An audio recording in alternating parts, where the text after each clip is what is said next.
Olá, tudo bem? Como vai você?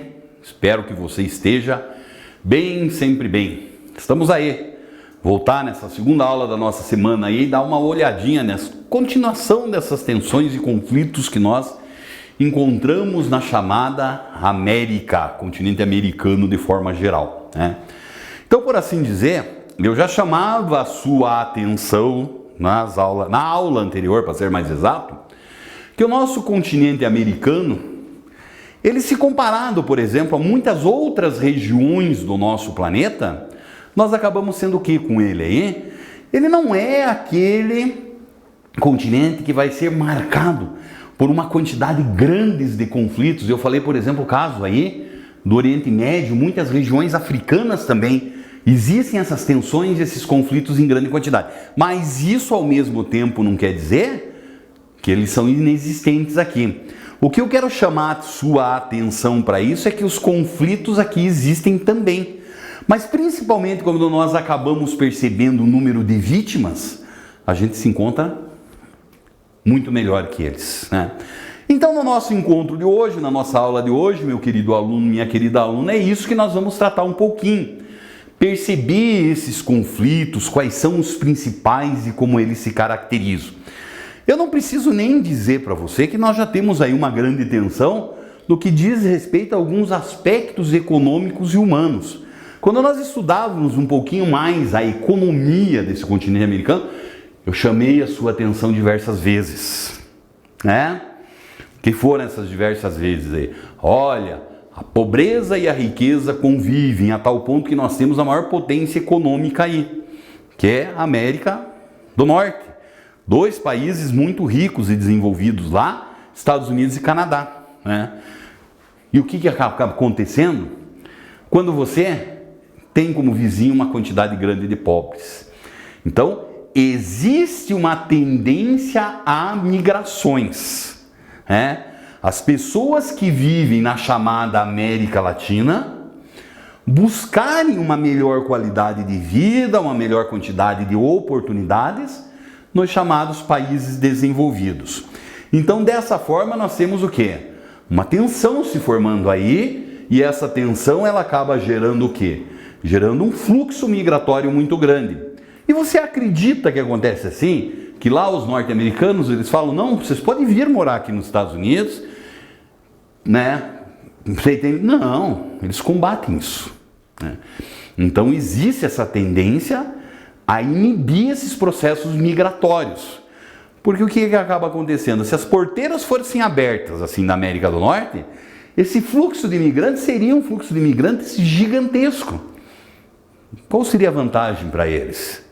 Uma economia moderna hoje, para ser rica e desenvolvida, acaba acontecendo o quê?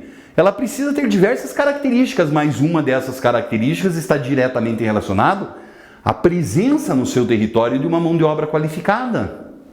E o que nós encontramos? Quem vocês acham que são esses migrantes que partem da América Latina e querem chegar à América do Norte? Basicamente, eles são formados por uma mão de obra desqualificada, que nem em seus próprios países de origem o mercado está aceitando. Então, mas vai lá trabalhar no subemprego. Só que cresce assustadoramente isso, eles começam a disputar o mesmo mercado de trabalho do canadense e dos Estados Unidos, pode gerar tensão. A tal ponto que acontece o quê? Hoje essa fronteira entre México e os Estados Unidos, o atual presidente norte-americano, Donald Trump, o que ele diz? E ele está fazendo? É justamente um muro de contenção, para que essa moçada não atravesse de um lado para o outro assim. É claro que existe um fluxo gigantesco ainda, né? Mas ele é barrado. Então existem também aqui no continente africano alguns problemas, né? Talvez um dos problemas maiores que chama muita atenção, principalmente de nós brasileiros, é a crise e o desabastecimento que está sofrendo a Venezuela, né? Então, como você bem sabe, a Venezuela é um país vizinho nosso aqui ao norte, faz fronteira com o Brasil ali na região amazônica. E esse país acaba apresentando o quê? Ele tem uma característica essencial, são as maiores reservas de petróleo do planeta, né? Mas ao mesmo tempo existe um mito aí que é chamado do quê? Da praga do petróleo. O que significa isso? Qual que é o país que tem grandes reservas de petróleo e ao mesmo tempo só a população grande goza de uma grande qualidade de vida. Não rola, não sei onde está essa contradição também. E na Venezuela não é diferente. Durante muito tempo dessa sua história econômica, principalmente a partir de Segunda Guerra Mundial, o que aconteceu? O venezuelano, ele sempre esteve muito atrelado ao norte-americano.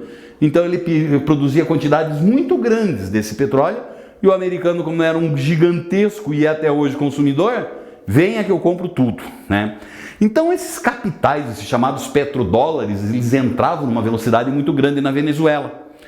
Só que essa riqueza, basicamente, ela ficava na mão de quem? De uma pequena elite endinheirada, né? Lembra o problema da riqueza ou da concentração de riqueza no continente americano? Está aí a Venezuela, mais um exemplo. Enquanto isso, a maior parte da população tratava de fazer o quê? Viver numa miséria muito grande. Caracas, a capital da Venezuela, ela já foi considerada a maior favela do planeta, né? E o negócio ia, chegamos no século XXI, mudanças aconteceram na política venezuelana. Pela primeira vez nós tivemos a chegada no poder de um sujeito com uma tendência mais à esquerda, mais ao socialismo, né? Um ex-militar chamado de Hugo Chávez, um grande líder carismático que foi se perpetuando no governo e trouxe algumas mudanças para os venezuelanos, principalmente nesse sentido de uma melhor distribuição de renda. Criou uma série de programas sociais para a população. Só que era um ditador, né? Lá a eleição não funcionava direito e ele foi permanecendo aí, até que aí com o final da primeira década desse século XX, nós tivemos o falecimento dele. Quem assume o poder é quem? Nicolás Maduro, que é o atual presidente. Não é um grande líder carismático. Então já começa a colocar em xeque, né? Segundo, o que acaba acontecendo? O valor do barril do petróleo, aí, a partir de 2010, mais ou menos, já começa um pouco antes, ele começa a despencar no mercado internacional. E as fontes de receita, a grana para bancar todos os programas sociais instalados por Hugo Chávez, já não era o suficiente, já não entrava tanto dinheiro assim na Venezuela, né? Então muitos desses programas sociais não tinham mais verba, foram cortados. Se era uma população que vivia do Estado, de uma hora para outra nós percebemos o quê? Não tem mais esse Estado, que esse Estado também não está faturando mais. Então daí se instalou uma grande crise política, um grupo tentando tirar ele do poder e ele, com o exército a seu favor, permanece lá. Mas quem paga isso são justamente o que? A população. Não existe mais em grande quantidade o abastecimento. A fome é uma realidade e muitas vezes a migração de venezuelanos para o Brasil é uma realidade muito grande também. Nós temos os problemas de Honduras lá na América Central. Honduras também é um país extremamente pobre, onde uma parcela significativa da população vive numa pobreza muito grande. E como se não bastasse tudo isso ainda, mais recentemente em Honduras nós tivemos o quê? Grandes fraudes nas eleições e na política, né? Onde basicamente isso levou ao descontentamento de uma parcela muito grande de hondurenho, né? Onde nós tivemos aí, e essa imagem ela vai marcar muito bem, que é um protesto contra o presidente chamado Hernández nas ruas de Honduras, né? Então se protestou, mas esse cidadão aí, ele permaneceu no governo da mesma forma. Muitos hondurenhos trataram de fazer o quê? Uma marcha.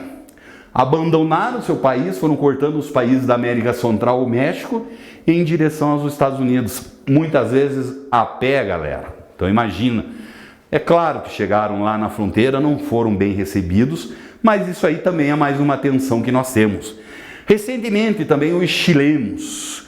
Os chilenos passaram por problemas e tensões muito grandes. O Chile foi um dos primeiros países a adotar um sistema neoliberal no mundo. E isso acaba desprovendo principalmente a classe mais pobre, os trabalhadores, de uma seguridade social, né? O Chile tem esse problema também da concentração de renda muito pesada. Há um certo tempo atrás, eles acharam aí de rever o preço do transporte público. O chileno não gostou disso. Foi para as ruas, né?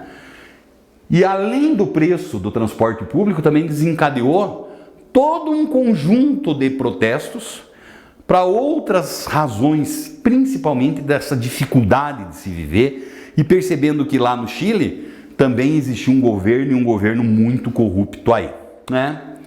Bolívia, recentemente nós passamos por uma instabilidade política aí, porque um outro presidente chamado de Evo Morales também acabou fazendo o quê? Acabou sendo denunciado por fraudes políticas na eleição, né? A população foi para a rua e tirou ele aí. Então existem tensões. Quero que você dê uma olhadinha lá e faça uma pesquisa como atividade dessa nossa aula. Haiti, nós vamos falar com mais calma nele no futuro, mas eu quero que você dê uma olhada. É um país da América Central que apresenta grandes problemas socioeconômicos. Faça uma pesquisa sobre a origem e consequência desses problemas aí. Dá uma olhadinha lá, né? A gente vai voltar a conversar sobre esse Haiti. Você já pode trazer alguma coisa na sua bagagem já. Tranquilo? Tudo bem? Tudo legal? Então tá bom. Grande abraço para você.